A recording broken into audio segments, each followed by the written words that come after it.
Hello students, मैं शशांक आपका स्वागत करता हूं। कैसे हैं आप सब लोग? उम्मीद करता हूं कि आप लोग अच्छे होंगे और लगातार अपने एग्जाम्स की तैयारी कर रहे होंगे। आज का जो मैं ये सेशन लेकर आ रहा हूं वो है doctrine of agency. But sir, doctrine of agency तो हम लोगों ने कॉन्ट्रैक्ट में पढ़ा है।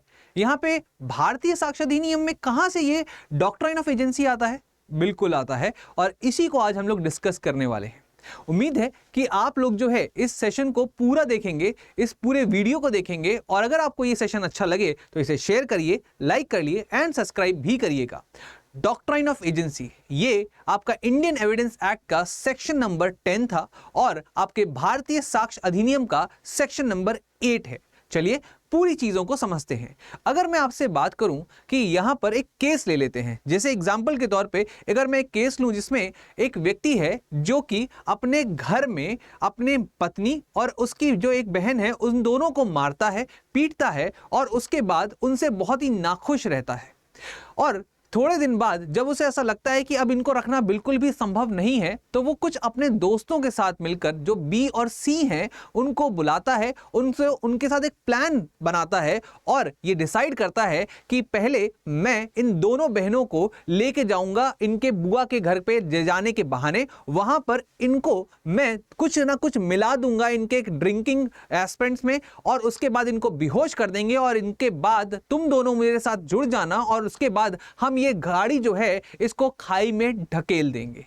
इसमें जो व्यक्ति ए है और उसके जो दो दोस्त हैं बी और सी, ये सब मिलकर एक कॉमन इंटेंशन, एक कॉमन क्राइम को डिजाइन कर रहे थे, और इसी को बोलते हैं हम लोग doctrine of agency in the conspiracy. तो सबसे पहले आप इस बात को समझिएगा कि जब भी हम बात करते हैं कॉन्स्पिरेसी की, तो कॉन्स्पिरेसी हमारे इंडियन एविडेंस एक्ट आईपीसी के सेक्शन नंबर 120 ए और बी में डिफाइंड है, और वहां पर उसको अगर हमें एडमिसिबल बनाना है तो हमें भारतीय साक्ष्य अधिनियम में आना पड़ेगा, या इंडियन एविडेंस एक्ट 1872 में जो लिखा हुआ था सेक्शन नंबर 10 उसमें आना पड़ता है। तो इसी को पूरा हम यहां पे डिस्कस करने वाले हैं। चलिए शुरू करते हैं।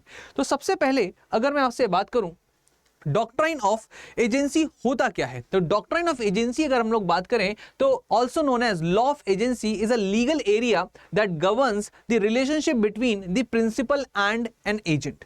अगर हम हिंदी में बात करें तो यहां पर जो प्रिंसिपल और एजेंट के बीच में जो संबंधों का नियंत्रित किया जाता है उसी को हम यहां पे डॉक्ट्राइन ऑफ एजेंसी कहते हैं। और यहां पर जो प्रिंसिपल है और जो आपका एजेंट है वो दोनों ही क्या हैं? कॉन्स्पिरेटर हैं। और भारतीय साक्ष्य अधिनियम के सेक्शन नंबर 8 में इन दोनों के रिलेशनशिप को समझाने के लिए ही ये डॉक्ट्राइन जो है काफी ज्यादा फेमस है। चलिए अब आगे समझते हैं। तो सेक्शन नंबर 10 अगर हम लोग बात करें जो कि आपका इंडियन एविडेंस एक्ट का है, और इसी को अगर हम सेक्शन नंबर 8 कर दें, अगर हम इसको सेक्शन नंबर 8 कर दें तो ये बन जाता है आपका भारतीय साक्ष्य अधिनियम का जो सेम सेक्शन जो कि इंडियन एविडेंस एक्ट का सेक्शन नंबर 10 है। अब आप बोलेंगे सर सेम सेम, बिल्कुल बिल्कुल बाकायदा एक एक शब्द जो है वो सेम है, इसलिए जानबूझकर मैंने इसको यहां पर पहले 10 लिखा था और अब इसको मैंने 8 कर दिया। क्या लिखा हुआ है? थिंग्स सेड और done by the conspirator in reference to the common design. अब ये जो सेक्शन है ये मेनली प्रोवाइड करता है कि भाई जो भी काम एक कॉमन इंटेंशन के साथ हुआ है, जो कॉन्स्पिरेटर्स के साथ मिलकर किया है, उस पर यहां पे ये पूरी की पूरी रोशनी डालता है। क्या लिखा हुआ है? लिखा है this section provides that anything that is said, done और written by one of the conspirator in reference to the common intention is relevant and that is can be used against each of the conspirator। अब bear reading अगर आप करोगे इस particular section की तो of this section, तो आपको clear हो जाएगा कि ये बेसिकली प्रिंसिपल जो यहां पे यूज हो रहा है वो है आपका थ्योरी ऑफ एजेंसी, जो कि अभी हमने बात भी की डॉक्ट्राइन ऑफ एजेंसी या थ्योरी ऑफ एजेंसी या लॉ ऑफ एजेंसी के बारे में।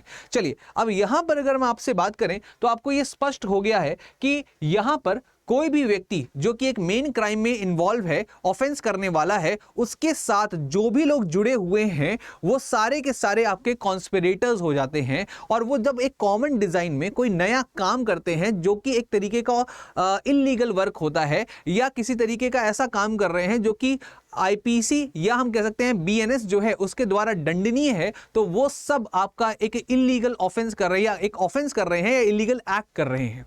अब यहां पर इन सभी लोगों को सजा मिलनी चाहिए कि नहीं मिलनी चाहिए? तो यहां पर एक बहुत ही इंपॉर्टेंट चीज जो आप लोगों को समझनी है वो ये है, इन सब का जो रिलेशन है वही है आपका थ्योरी ऑफ एजेंसी।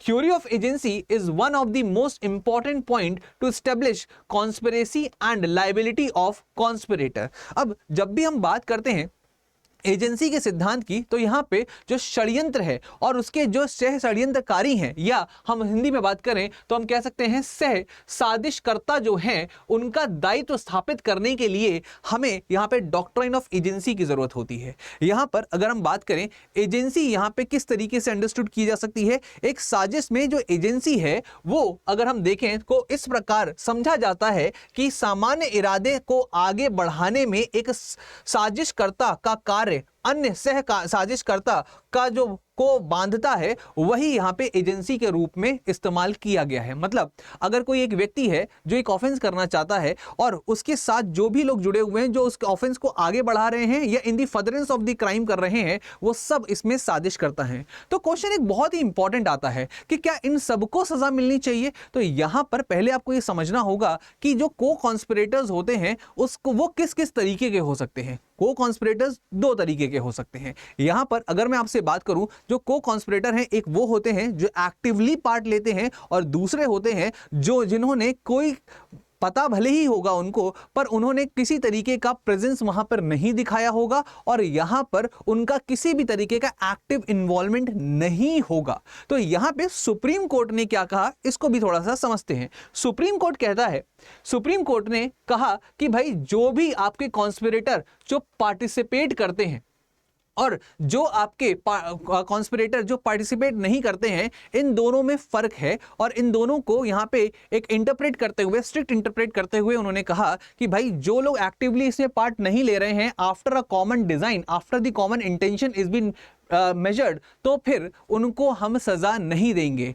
किसकी तुलना में? उन सभी लोगों की तुलना में जिन्होंने एक कॉमन डिजाइन के तहत इन दी फर्दरेंस ऑफ द क्राइम, या आप कह सकते हैं जो कार्य है, जो अपराध है, उसी को आगे बढ़ाने के लिए कोई कार्य किया है। तो जिन व्यक्तियों ने एक मुख्य अपराध के साथ उस अपराध को आगे बढ़ाने के लिए कार्य किया है या उसको में सहभागी बने हुए हैं, एक्टिवली पार्टिसिपेट कर रहे हैं, तो उनको तो सजा होगी। उनको दोनों चीजों की सजा होगी। किन किन चीजों की सजा होगी? तो वो महत्वपूर्ण कार्य का उत्तरदायी नहीं, आप कह सकते हैं जहां तक कि साजिशकर्ता का सवाल है, जिसमें वास्तव में योजना का अंजाम दिया है और उद्देश्य का पूरा करने के लिए कार्य किया है, तो ऐसे व्यक्तियों को साजिश करने के साथ साथ महत्वपूर्ण अपराध के लिए भी उत्तरदायी माना जा सकता है। और अगर हम बात करें, सुप्रीम कोर्ट ने उन सारे लोगों के लिए क्या कहा जो कि साजिश में पूरी तरीके से इन्वॉल्व नहीं है, तो उन्होंने उसके लिए कहा कि गैर भागीदारी वाले साजिशकर्ताओं को ऐसे महत्वपूर्ण अपराधों के लिए उत्तरदायी नहीं ठहराया जा सकता है। अब यहां पे बात आती है कि अगर हम साजिश करते वाले जो हैं, सह साजिशकर्ता जो हैं, जो सह षड्यंत्र करता है, जो को कॉन्स्पिरेटर्स हैं, उनकी अगर हम लोग बात करें तो आपको यहां पे ये समझना बहुत बहुत जरूरी है कि जो लोग एक्टिवली पार्टिसिपेट कर रहे हैं, इन दी फर्दरेंस ऑफ द क्राइम कर रहे हैं, तो उनको तो सब्सटैंटिव ऑफेंस की सजा मिलेगी ही मिलेगी, पर जो उन्होंने सपोर्ट किया है उसकी भी सजा जो है वो मिलेगी, ऐसा सुप्रीम कोर्ट कहता है। इसके साथ साथ सुप्रीम कोर्ट क्या बोलता है, देखिए जरा ध्यान से। Thus, the conspirator are liable on an agency. Conspirators are liable on an agency theory for the statement of co-conspirators, just as they are of the overt act and crime committed by their conferers. मतलब यहां पर ये कह सकते हैं जो भी conspirator जो कि एजेंसी की तरीके से काम कर रहे हैं, इन दी फर्दरेंस ऑफ द क्राइम की तरीके से काम कर रहे हैं, उन सबको सब्सटैंटिव लॉ, ये सब्सटैंटिव ऑफेंस जो उन्होंने किया है उसी के तहत ही सजा मिलेगी, और उसके साथ साथ जो सपोर्ट करने की जो सजा है वो भी उनको यहां पर मिलने वाली है as a doctrine of agency.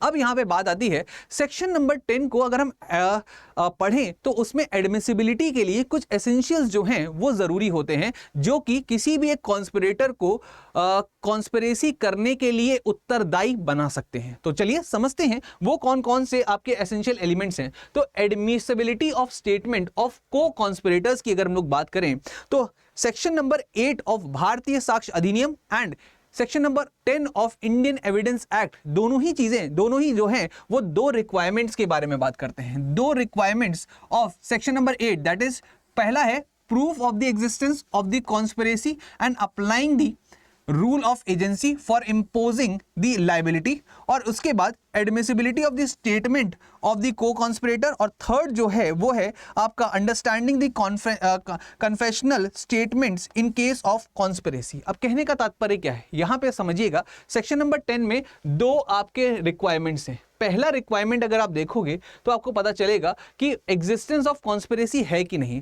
जब भी कोर्ट को ये तय करना होता है कि कोई भी जो सबूत जो आ रहा है हमारे सामने उसको हम रेलेवेंट माने कि नहीं माने, तो सबसे पहला काम जो कोर्ट करता है वो ये करता है कि वो पहले प्रूफ करे, वो जो सबूत है या जो प्रोसिक्यूशन है वो इस बात को प्रूव करे कि हाँ यहाँ पर कॉन्स्पिरेसी थी, हाँ यहाँ पे षड्यंत्र था। उसके बाद ही जो section number 10 of Indian evidence act है और 8 ऑफ भारतीय साक्ष्य अधिनियम है वो सेकंड वाले पार्ट पर जाते हैं। तो कोर्ट पहले फर्स्ट पार्ट को सेटिस्फाइड जब हो जाएगी तभी वो सेकंड पार्ट पे जाएगी और फिर वो देखेगी कि किस तरीके से जो कॉन्स्पिरेटर्स हैं वो लाइबल होंगे उस एक्ट के लिए, और उनके जो स्टेटमेंट्स हैं एक कॉन्स्पिरेटर के दूसरे कॉन्स्पिरेटर के समर्थन में या उसके पक्ष में, उनको कैसे हम लाइबल बना सकते हैं। तो सबसे पहले आप इस बात को समझिएगा, जब भी हम एग्जिस्टेंस ऑफ द कॉन्स्पिरेसी की बात करते हैं तो यहां पे प्रोसिक्यूशन जो है जो कहानी सुनाता है उस कहानी के तहत जो किरदार उसमें होते हैं, जैसे कि मैंने अभी आपको एक कहानी सुनाई जिसमें ए व्यक्ति जो है वो अपनी पत्नी और उसकी पत्नी की बहन को मारने के लिए एक षड्यंत्र रचता है और अपने दो दोस्त बी और सी को अपने रास्ते पहले अपना प्लान बताता है, और प्लान बताने के बाद फिर वो उसी प्लान के तहत जो है वो एक रोड पे जाते हैं। रोड में वो गाड़ी रोकता है, गाड़ी रोकने के बाद एक नींबू पानी का जो आप कह सकते हैं ड्रिंक है वो लेकर आता है, उसमें नींद की गोलियां मिला देता है और अपने दोनों दोस्तों को उनको मारने के बाद पहले उनका गला दबा देता है अपने दोनों दोस्तों से, और उन दोनों दोस्तों को क्या बोलता है, बी और सी को बोलता है कि आप इसकी बॉडी जो है ठिकाने लगा देना। तो ये जो पूरी कहानी बनी है ये एग्जिस्टेंस पैदा कर रही है, ये एक तरीके से प्रस्थापित कर रही है कि हाँ यहां पे कॉन्स्पिरेसी हुई है, और जब ये कॉन्स्पिरेसी हो गई है तब आपका सेक्शन नंबर 10 का या सेक्शन नंबर 8 ऑफ भारतीय साक्ष्य अधिनियम का दूसरा पार्ट जो है एक्टिव होता है। अगर पहला पार्ट एक्टिव करना है तो पहले आपको कहानी समझानी पड़ेगी, दूसरे पार्ट को एक्टिव करने के लिए इस बात को ध्यान रखेंगे। चलिए अब आगे देखते हैं। तो the first part of section 8 necessitates that the prima fascia, मतलब ऊपर से जब आप प्रोसिक्यूशन कहानी सुनाएगा या प्रोसिक्यूशन पूरे केस को बताएगा तब ये पता होना चाहिए कि कॉन्स्पिरेसी इज एस्टेब्लिश्ड। अगर कॉन्स्पिरेसी एस्टेब्लिश नहीं हुई है तो फिर आपका सेकेंड पार्ट जो है वो एक्टिवेट नहीं होता है, इस बात को ध्यान रखेंगे। मेकिंग को conspirators liable for an act and statement by one conspirator, second part जो होता है वो परमिट करता है the use of evidence which otherwise could not be used against the accused person. The second part would come into operation only when the first part is clearly established, और तभी जाकर आप उन सारे evidences को ले सकते हैं, as admissible बना सकते हैं जब जो कि कॉन्स्पिरेसी को प्रूफ कर रहे हैं। जैसे मैं उदाहरण के तौर पे अगर आपसे कहूं कि अगर ए ने बी को फोन किया जनरली, तो इसमें ये एविडेंस के तौर पे यूज नहीं किया जा सकता, पर जब ये प्रूफ हो गया कि हाँ ए ने, बी ने और सी ने मिलकर कॉन्स्पिरेसी की है तो ए से की गई बातें बी के द्वारा और सी के द्वारा ये एक रेलेवेंट फैक्ट की तरीके से यूज की जा सकती हैं, and this is what is doctrine of agency. I hope आप सभी लोगों को ये चीज पता चली होगी, समझ में भी आई होगी, और यही चीज जो है वो मैं आपको बताने की कोशिश कर रहा था। अब इसी तरीके की जानकारी के लिए, इसी तरीके की डिटेलिंग के लिए अगर आप चाहते हैं पूरा भारतीय साक्ष्य अधिनियम पूरी डिटेल में पढ़ना, तो मैं आ रहा हूं आपके लिए भारतीय साक्ष्य अधिनियम का वन शॉट लेकर, वन शॉट जिसमें ऑल जुडिशरी एग्जामिनेशन है, 8 घंटे लगातार जो है बाय शशांक सर आपको ये मिलेगा, और मैं उम्मीद करूंगा कि आप सभी लोग जो है मेरे साथ जुड़ेंगे। कब जुड़ेंगे? 12 जनवरी को। कब जुड़ेंगे? 12 जनवरी को, मतलब संडे को आप लोग जुड़ेंगे सुबह 10 बजे, और वहां पर मैं आपका वन शॉट जो है वो आपके लिए लेकर आ रहा हूं for all judiciary for BSA, भारतीय साक्ष्य अधिनियम। इस तरीके के और बहुत सारे एक्साइटिंग फैक्ट्स जो हैं वो मैं जोड़ूंगा, और अगर अभी तक आपने हमारे बैच को ज्वाइन नहीं किया है तो जरूर से जरूर ज्वाइन कर लीजिएगा, क्योंकि एकलव्य 4.0 बैच जो है वो शुरू हो चुका है। 29,000 ये जो आपकी प्राइज मनी देख रहे हैं, ये आपको तभी मिल पाएगी जब आप एस लाइव कोड जो है लगाएंगे, और इसमें 50% रिफंड पॉलिसी है, इसके साथ साथ 150% रिफंड पॉलिसी है, और आपका 1 साल की एक्स्ट्रा वैलिडिटी भी है। ये तब है जब आप इस नंबर पर आप कॉल करने वाले हैं या फिर मेरे टेलीग्राम ग्रुप में जुड़कर मुझसे सारी डिटेलिंग लेने वाले हैं। तो उम्मीद करूंगा कि आप लोग जरूर से जरूर मेरे टेलीग्राम चैनल पे जुड़ेंगे और वहां पर मैं डिटेल में आपको सारी चीजें बता दूंगा। मिलते हैं नेक्स्ट इसी तरीके के नेक्स्ट सेशन में। जय हिंद।